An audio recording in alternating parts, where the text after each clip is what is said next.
If you want to create a new document in SketchUp, whether you're just opening the program for the first time or working inside an existing project, this guide will walk you through it step by step. And if this tutorial helps you out, make sure to hit the like button and subscribe for more SketchUp tips and beginner-friendly tutorials. Let's start with the easiest way, which is from the Welcome window, also known as the home screen. When you first launch SketchUp 2026, you'll be greeted by a start screen with several template options. These templates help you begin with the correct unit setup for your project, so you don't have to adjust everything manually later. On this screen, you may see templates like architectural, feet, simple, meters, or urban planning. Each one is designed for a different kind of workflow. For example, if you're working on a building project, you might choose an architectural template. If you're creating something more general or international, a metric template may be the better choice.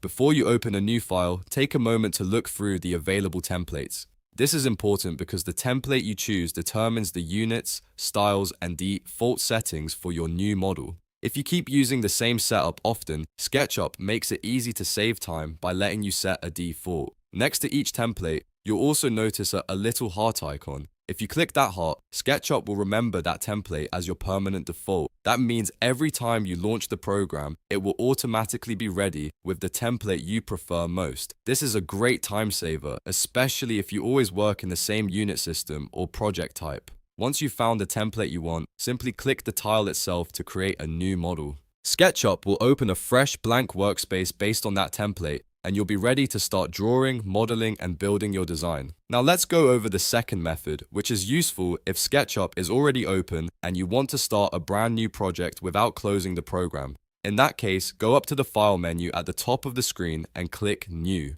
This immediately creates a new document for you. If you prefer keyboard shortcuts, there's an even faster way. On Windows, press Ctrl+N. On Mac, press Command+N. That shortcut is one of the quickest ways to open a fresh SketchUp document, especially if you're switching between projects often.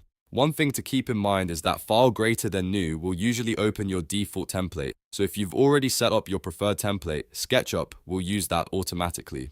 But if you need to switch between different measurement systems, like moving from a meters-based project to a feet-based one, then you should use File greater than New from template instead. That option gives you more control because it lets you choose the exact template you want before the new document opens. This is especially useful when working on different kinds of projects that need different scales or units. So to recap, if you're starting SketchUp from the home screen, just choose a template tile, optionally click the heart to make it your default, and then open a new model. If you're already inside SketchUp, go to File and choose New, or use the shortcut Ctrl+N on Windows or Command+N on Mac. And if you need a specific setup, use New from Template. Once you understand these two methods, creating a new document in SketchUp becomes fast and easy. It's one of those simple skills that saves time every day and helps you start your projects with the right settings from the very beginning. If this video helped you, please give it a like, subscribe to the channel, and turn on notifications so you don't miss the next SketchUp tutorial. Thanks for watching, and I'll see you in the next one.